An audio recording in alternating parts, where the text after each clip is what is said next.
Seeja Taxila Tamil podcast உங்களை இந்த ஆழமான விவாதத்துக்கு வரவேற்கிறது. வீட்டில் இருந்தபடியே வரிச்சட்ட வழக்குகளை கேட்டு மகிழுங்கள். ஜிஎஸ்டி சட்ட அறிவை மேம்படுத்த சீஜா டாக்ஸ்லா தமிழ் பாட்காஸ்டை தவறாமல் கேளுங்கள். எங்களுடன் இணைந்திருக்க தொடர்பு கொள்ள வேண்டிய எண் 9964886879. வணக்கம். ஒரு நிமிஷம் யோசிச்சு பாருங்க. நீங்க ஒரு தொழில் செஞ்சுட்டு இருக்கீங்க. திடீர்னு ஒரு நாள் உங்க ஜிஎஸ்டி பதிவு ரத்து செய்யப்பட்டிருக்குன்னு தெரிய வருது. எந்த முன்னறிவிப்பும் இல்ல. அதுக்கப்புறமா ஒரு பெரிய தொகைக்கு வரி, வட்டி, அபராதத்தோட ஒரு நோட்டீஸ் உங்க கைக்கு வருது. இது எல்லாமே உங்க தரப்புல என்ன நடந்ததுன்னு கேட்காமலேயே நடக்குது. எப்படி இருக்கும்? கண்டிப்பா நெஞ்சே நின்னுடும் இல்லையா?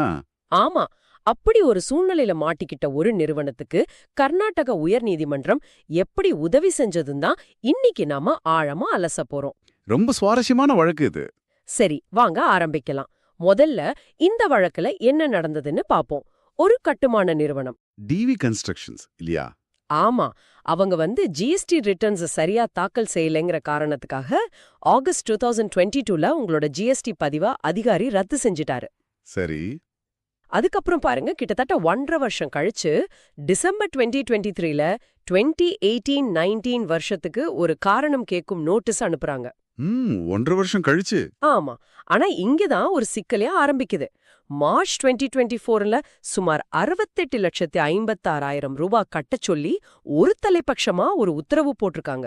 இந்த இடத்துல ஒரு தலைப்பட்சமான உத்தரவு, அதாவது எக்ஸ்பார்ட்டே ஆர்டர்னா என்ன நீங்க புரிஞ்சுக்கணும். ஆமா, அது ரொம்ப முக்கியம். கொஞ்சம் விளக்குங்களேன். சட்டத்தோட அடிப்படை ஆன்மாவே இயற்கை நீதிங்கிற ஒரு கோட்பாடு தான்.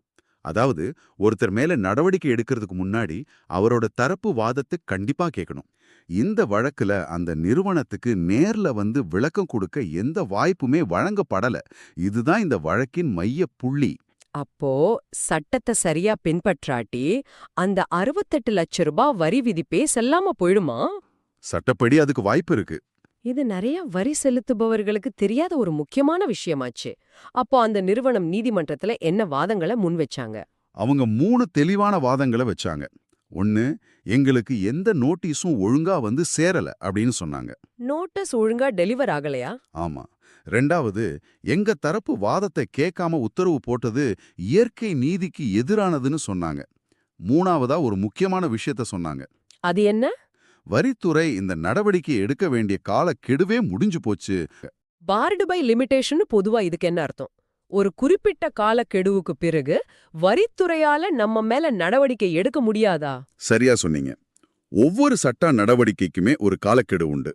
அந்த காலத்துக்குள்ள நோட்டீஸ் அனுப்பி உத்தரவு போடணும். அந்த கெடு தாண்டிட்டா சட்டப்படி அந்த நடவடிக்கையை எடுக்க முடியாது. இது வரி செலுத்துபவர்களுக்கு ஒரு முக்கியமான பாதுகாப்பு கவசம்னே சொல்லலாம். மனுதாரர் சொல்ற வாதங்கள் எல்லாமே ரொம்ப நியாயமா தெரியுது. இதுக்கு வரித்துறை சும்மா இருந்திருக்காதே. அவங்க தரப்புல என்ன சொன்னாங்க? இல்ல, நிச்சயமா அவங்க தரப்புல ஒரு பலமான வாதம் இருந்தது. என்ன அது? அவங்க என்ன சொன்னாங்கன்னா, இல்ல, ஜிஎஸ்டி சட்டத்தின் கீழ் நடவடிக்கை எடுக்கிற காலக்கெடுவை அரசாங்கம் சிறப்பு அறிவிப்பாணைகள், அதாவது நோட்டிபிகேஷன்ஸ் மூலமா நீட்டிச்சிருக்கு.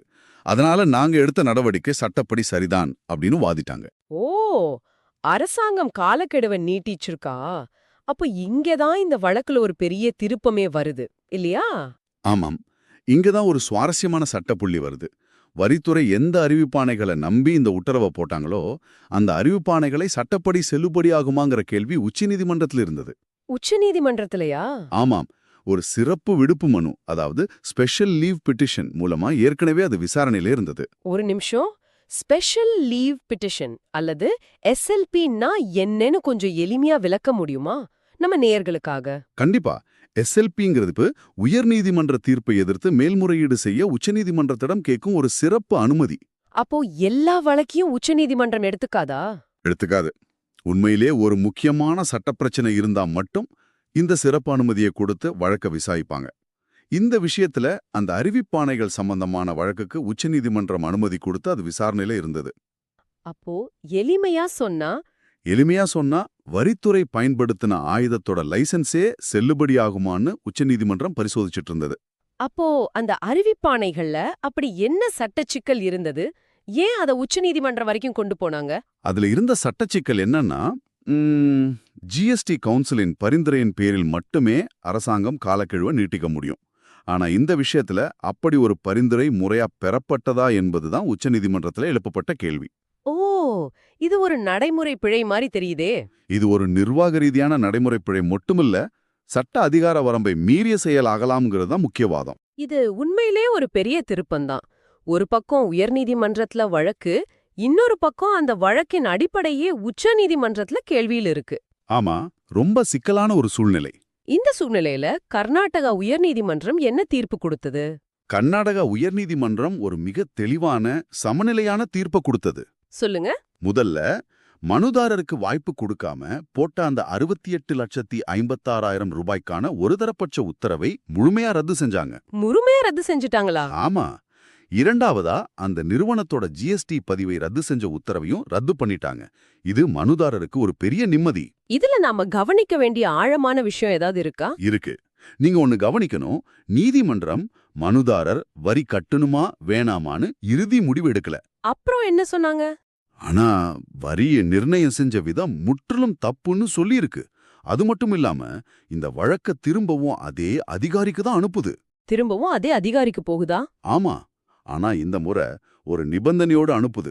உச்ச நீதிமன்ற தீர்ப்பு வர்ற வரைக்கும் பொறுமையா இருங்க அப்படின்னு. இதுல ஒரு நுட்பமான செய்தி இருக்குன்னு நினைக்கிறேன். கரெக்ட். சட்டம் என்னன்னு தெளிவான பிறகு நடவடிக்கை எடுங்க, அவசரப்படாதீங்கன்னு அதிகாரிகளுக்கு சொல்ற மாதிரி இருக்கு. அருமையான பார்வை. அப்போ காலக்கெடு பிரச்சனை என்னாச்சு? உச்சநீதிமன்ற தீர்ப்பு வர தாமதமானா அந்த காலத்தை எப்படி கணக்குல எடுத்துப்பாங்க? அதுக்கும் நீதிமன்றம் ஒரு சிறப்பான உத்தரவு போட்டது. மார்ச் 2024 உச்ச நீதிமன்ற தீர்ப்பு வர்ற வரைக்குமான காலத்தை இந்த காலக்கெடு கணக்குல சேர்க்கக்கூடாதுன்னு சொல்லிட்டாங்க. ஓ, அப்போ ரெண்டு தரப்புக்குமே இது ஒரு நியாயமான தீர்வு. ஆமா, இது மனுதாரர், வரித்துறைன்னு ரெண்டு தரப்பு நலனையும் பாதுகாக்கிற ஒரு அருமையான தீர்வு. இதோட நிலுவையில இருக்கிற ரிட்டர்ன்ஸை தாக்கல் செஞ்சு வரி, வட்டி, அபராதத்தை கட்டினா 4 வாரத்துல அவங்க ஜிஎஸ்டி பதிவை மறுபடியும் செயல்பாட்டுக்கு கொண்டு வரணும்னு உத்தரவிட்டாங்க. சரி, இந்த வழக்கிலிருந்து இதை கேட்டுக்கிட்டு இருக்கிற நீங்க தெரிஞ்சுக்க வேண்டிய முக்கியமான பாடம் என்ன? இந்த தீர்ப்புல நாம பார்க்க வேண்டியது ஒரு ஆழமான விஷயம். வரித்துறை அவசரமா வரிய வசூலிக்கணும்னு நினைச்சு சட்டத்தோட அடிப்படை ஆன்மாவான இயற்கை நீதியை மீறக்கூடாது. ஆமா. இந்த வழக்கு எப்படி வரிய வசூலிக்கிறீங்க என்பது, எவ்வளவு வசூலிக்கிறீங்க என்பதை விட சில நேரங்களில் முக்கியமானதுன்னு அதிகாரிகளுக்கு ஒரு பாடம் சொல்லி கொடுத்திருக்கு. சட்டம் நடைமுறைகளை பின்பற்றுவது அவ்வளவு முக்கியம். ஆமா, அதத்தான் நீதிமன்றம் மறுபடியும் அழுத்தமா சொல்லியிருக்கு. அப்போ இது மாதிரி ஒரு சூழ்நிலையில இருக்கிற ஒரு வரி செலுத்துபவர் முதல்ல என்ன செய்யணும்?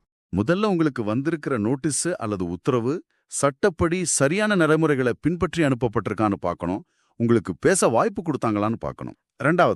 ரெண்டாவதா, அந்த உத்தரவுக்கான அடிப்படை சட்டம் ஏதாவது உயர் நீதிமன்றங்கள்லயோ அல்லது உச்ச நீதிமன்றத்திலயோ கேள்விக்குள்ளாக்கப்பட்டிருக்கான்னு தெரிஞ்சுக்கணும். அப்படி இருந்தா அது உங்க வழக்குக்கு ஒரு பெரிய பலமா அமையும். ரொம்ப நன்றி. இன்றைய விவாதத்தோட சாராம்சம் இதுதான் நினைக்கிறேன். வரி செலுத்துறது நம்ம கடமை, ஆனா அந்த வரிய வசூலிக்கிற முறை நியாயமாவும் சட்டப்படியும் இருக்கணும். நிச்சயமா. சரியான செயல்முறைகளை பின்பற்றாம வர்ற உத்தரவுகள் சட்டத்தின் முன் நிற்காது. சரியா சொன்னீங்க. இந்த விவாதத்தோட இறுதியில உங்களுக்காக ஒரு சிந்தனை. சொல்லுங்க. ஒருவேளை அந்த கால நீட்டிப்பு அறிவிப்பாணைகள் செல்லாதுன்னு உச்சநீதிமன்றம் இறுதியா தீர்ப்பளிச்சா நாடு முழுவதும் இது மாதிரி போடப்பட்ட ஆயிரக்கணக்கான வழக்குகளோட நிலைமை என்னவாகும்னு நீங்க சிந்திச்சு பாருங்க. யோசிக்க வேண்டிய விஷயம்தான். இது ஜிஎஸ்டி சட்டத்துல எவ்வளவு பெரிய தாக்கத்தை ஏற்படுத்தும். இது சீஜா டாக்ஸ்லா தமிழ் பாட்காஸ்ட், உங்கள் GST legal learning partner. GST சட்டம் பேசும் உங்கள் தோழன் எங்களுடன் இணைந்திருக்க தொடர்பு கொள்ள வேண்டிய எண் 9964886879.